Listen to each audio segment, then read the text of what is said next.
the Northern Cape, a place where unending fields of dreams merge with mountain moonscapes, and dazzling colours give way to gentle hues. A land of solitude and mystery, pregnant with the spirits of the past, where the past is written on the face of the present.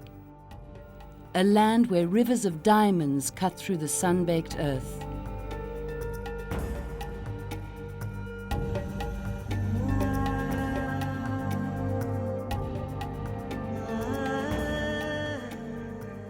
It was the discovery of alluvial diamonds in the latter part of the 19th century that put this corner of the globe on the map, setting off the greatest diamond rush the world has ever known. 50,000 diggers swarmed all over Colesberg Kopje, and when they had demolished the hill, they carried on digging until they had created the largest man-made hole in the world, the Big Hole. Around this hole sprung the mining town of Kimberley, a place which became a legend in itself. It was a place where diggers mingled with chorus girls and fortunes were made and lost overnight in frenzied gambling bouts.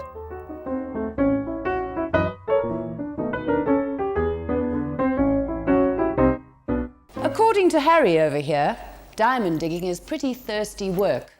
Pubs popped up at every street corner, and Kimberley earned the dubious reputation of having more pubs per person than anywhere else in the world. As the mining town prospered, so it grew, giving rise to many a grand old building, some of which still stand today. Not so lucky was the Savoy Hotel, which burnt down. Now rebuilt in a more modern style, it keeps in touch today with the past in the gallery of pictures decorating its walls. One building that has survived is the House of Sol Plaatje. Born in 1876, he was a founder member of the ANC and became a renowned author and orator. The house, now a museum, keeps alive the spirit of this great man. Also keeping alive the past are the ghosts that have been seen in many of the old buildings. The spirit of mining magnate Cecil Rhodes still haunts the boardroom where he battled with the flamboyant Barney Barnato for control over the Kimberley mine. This is Rhodes's boardroom, and it's well over 100 years old, and it's been kept exactly the way it was then. And there was much business conducted here.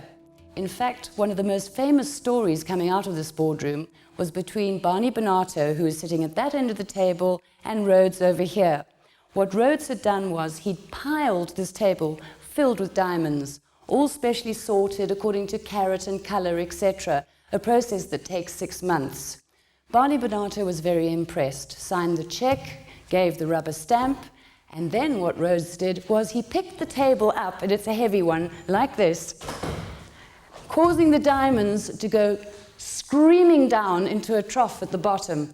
Now, of course, that meant another 6 months of sorting and loss of income for Barnato. And I quote him, he said, "I have been outdewed." Over here, we have the original safe where money was kept from deals like this. And at the end of the table down there was Rhodes's favourite seat where he could sit quietly and look at his portrait that still hangs up there today. There was obviously also some unfinished business that happened in this room because Rhodes has been seen haunting these parts. These doors over here are never opened, and staff have arrived to find them wide open. Now, Rhodes used to like slipping out of the back door into his office next door, where he has been seen looking through the glass. The light in the staff office has also often been seen moving back and forth, even when all the windows are shut. Yet another famous building is the Kimberley Africana Library. This grand old lady was built in 1887 as a library. It still is a library and home to some amazing old books. but it's also home to some other beings. In fact, when the alarm goes off, and apparently it happens quite frequently, the security guards arrive with their dogs, but the dogs refuse point blank to go into the building. It's got so bad, in fact, the security guards don't want to go inside. But I am going to go inside and find out what it's all about. Researcher Steve Lunderstedt has had many a ghostly encounter in this library. Doing research early one Saturday morning, putting the newspaper file back where I put it now, and in the corner of my eye I saw a figure walk from left to right. A man, turn-of-the-century clothing, and a bit concerned because I was alone in this building. I went to go and see where he had gone and what he was doing, perhaps a burglar. Not a great believer in ghosts at that stage. So I came round the corner, it's all in darkness, and I switched on the lights,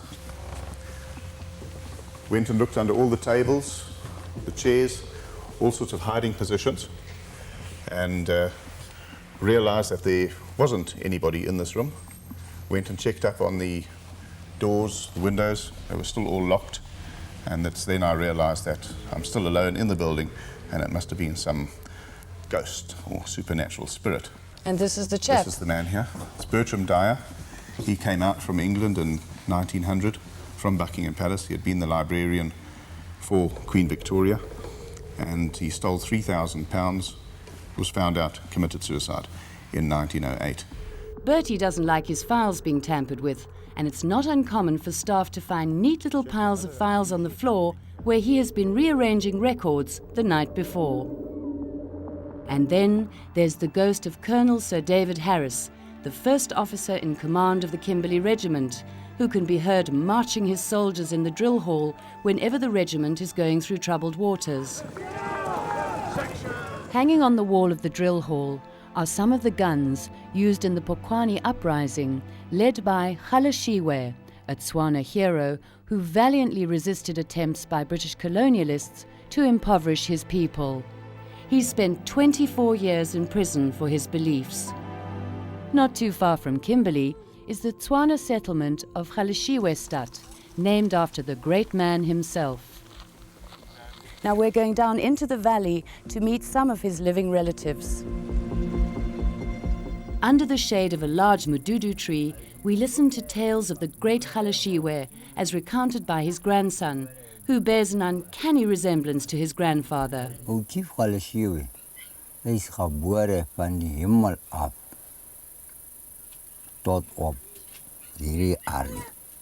Toe sê groot chief, die Engeland ken hom, Amerika ken hom, hy is die groot koning van hierdie werk.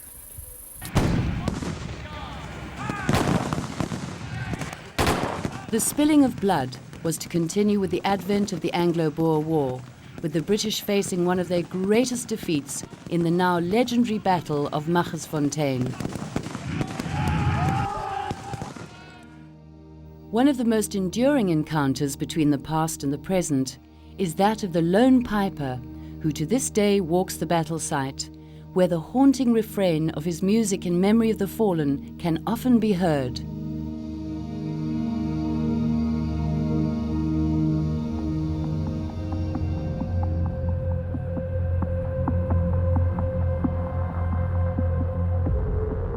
From the haunted battlefield to the haunting windswept moonscapes of the western Karoo, which some 250 million years ago was a vast inland sea.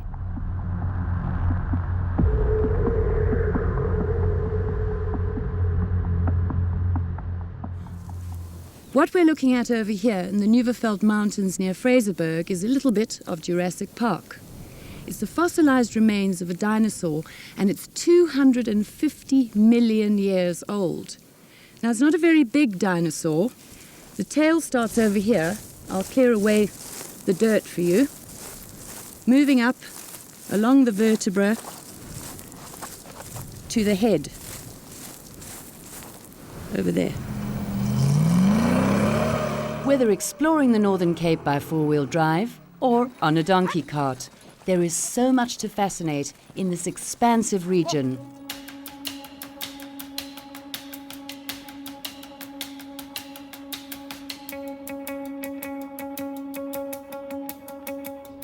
Modern inns, country lodges such as this one in Britstown, and desert retreats that blend in with the surrounding landscape all play host to many a weary traveller along the way. One little town worth stopping at is Victoria West, the home of a very special lady, the Apollo Theatre. The Apollo Theatre is truly a legendary place.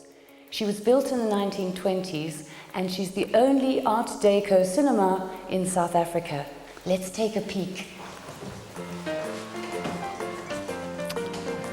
Just look at her. Been beautifully refurbished.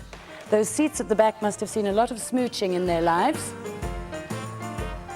And lining the walls, we have all the great screen legends. But just look at this is the best part. The original old projector. And talking about projectors, thank you, Mr. Projector Man. I'm taking my front seat. Let's begin.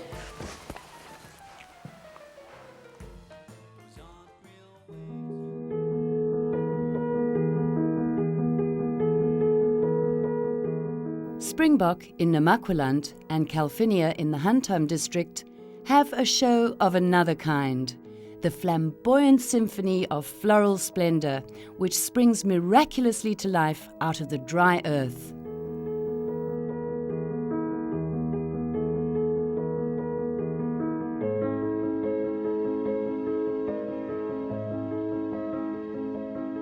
The Namaqualand wildflowers must be one of nature's most colourful miracles. There are two schools of thought as to why these flowers arrive here every year, and each year the display is different. Romantics believe that an angel flies overhead just before the spring rains with a packet of seed under her arms and scatters the seed wherever she wants to. Skeptics believe, however, that the seed remains dormant under the ground until conditions are perfect, and then the seed germinates and flowers. I know which one I believe.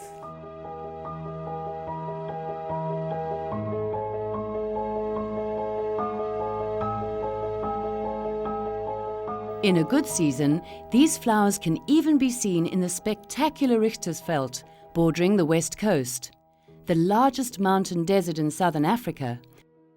This succulent plant is old. It's very, very old. In fact, it could be over 1,000 years old. And how you tell that are by these little rings that run around the plant, right from the bottom, right up to the top of the little leaves up there. Each ring represents a year of growth. And there's a legend attached to this plant. It goes like this. A warlike tribe drove the Hottentots southwards towards the Orange River, and those that looked back lovingly and longingly were turned into half-mens, which when translated into English means half-human. And they stand here today with their heads facing northwards. The resemblance to the scriptural story about Lot's wife is quite uncanny. A gift of nature of another kind is the Orange River, which snakes its way through the parched landscape in its westward thrust to the Atlantic Ocean, creating along its way dramatic gorges and one of the 6th largest waterfalls in the world, the Agrabis.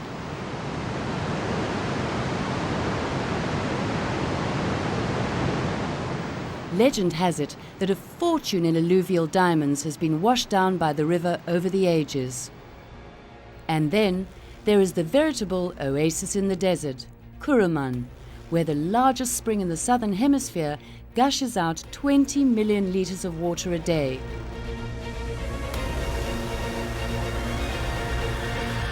Dubbed the Fountain of Christianity in South Africa, it was the chosen location for Robert Moffat's Swana mission station. Robert's daughter, Mary Moffat, married the great missionary and explorer David Livingstone. It was right here in this garden where Dr. David Livingstone proposed to her. The pungent smell of date palms permeates the dry desert air of Pella, another legendary mission station, where a cathedral was built with only the aid of an encyclopedia. Across the way from the cathedral is Omar Tuchus's coffee bar, where you can stay overnight in a Nama hut.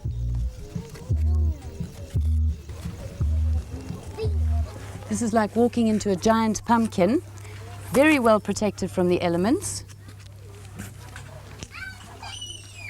Ah, and look at this. They've given me the honeymoon suite. While the Nama huts give a unique touch to the landscape, another indigenous group, the San Bushmen, left their special mark on rock surfaces throughout the region. Spread out over 9 hectares, not far from Kimberley, are hundreds of sites containing over 5,000 engravings, representing one of the biggest rock art sites in Africa.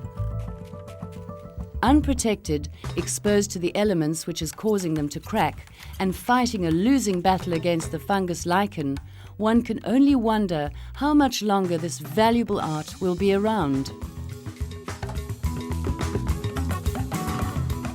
They tell of a time of abundant game and of a people who received spiritual sustenance from the natural world around them.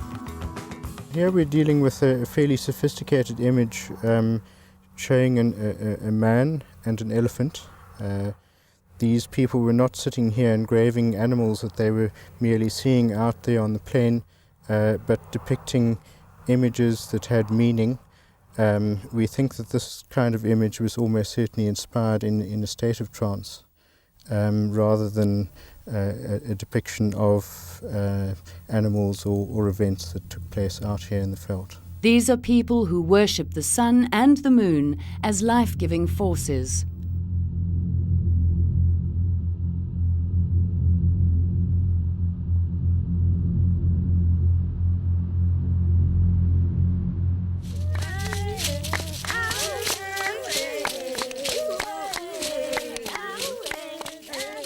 For the Kamani-San, who lived in the desert regions of the Kalahari, the rain dance ceremony was always performed at the time of a full moon.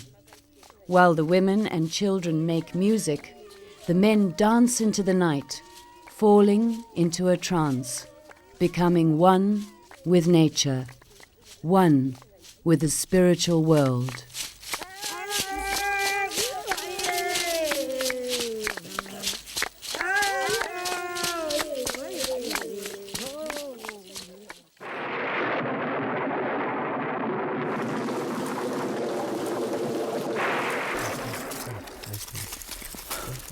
The Kamani talk of a time when the adjoining Kalahari region was their hunting ground. A time when there was an abundance of game of all kind. Dieren, wat daar is met die jakkals, en die leeuw, en die tier, en die luiper, en die kat, en die bakoor.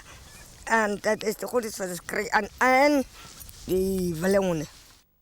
For the San, the Gemsbok is regarded as the most valuable of all the animals, not only as a source of food, but for its horns, which are used for beads, and its skin for clothing. The eland, on the other hand, is the last in line to be killed, as it is said to be a sacred animal that cries like a human being when brought down.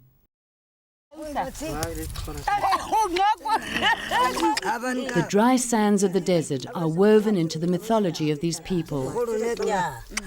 They say that when a person is dead, his footprints are wiped away on the sand by the wind. The wind blows in another way through the dry sands of the dunes in the Witstrand Nature Reserve, creating an eerie sound. To experience this, one has first to contemplate an arduous climb, not to be undertaken by the unfit. One of the most amazing phenomenon of all the Kalahari is this. Just listen. The roaring or singing sands. Now, one scientific explanation for this sound is the sound of air escaping from between these very fine granules of sand. But the other, may well also be true. It's well known that during the Anglo-Boer War, the horses refused to come here. They went completely berserk to come anywhere near this place. And that could well be because these sands are very special. I believe that what we're hearing are the voices of the spirits of the San people in their spirit world.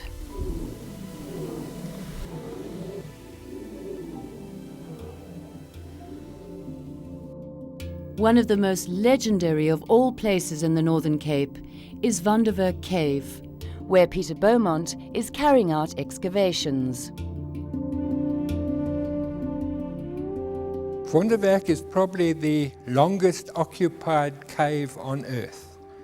Humans have lived here, as far as we can establish at present, for maybe 800 or 900,000 years. Amongst these is the very earliest evidence for the use of fire on Earth.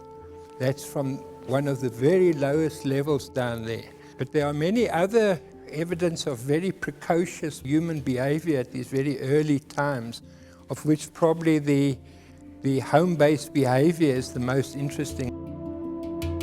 Now this whole deposit here, and extending over this whole area, is actually comprised of decomposed grass. Now grass couldn't get into this cave naturally, and what it actually represents is the remnants of bedding that these early people were sleeping on.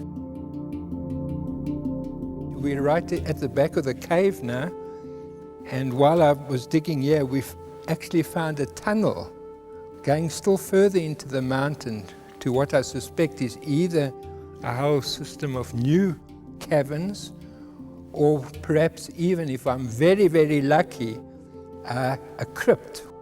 These early humans that lived in the cave were actually buried, in which case I've hit the archaeological jackpot. From the depths of the Miracle Cave to the wide open spaces of this magnificent region, with its dazzling colors and stark shapes, there are few who leave this area untouched by its ethereal beauty. Throughout this land of mystical landscapes, the people themselves continue to this day to weave this magic.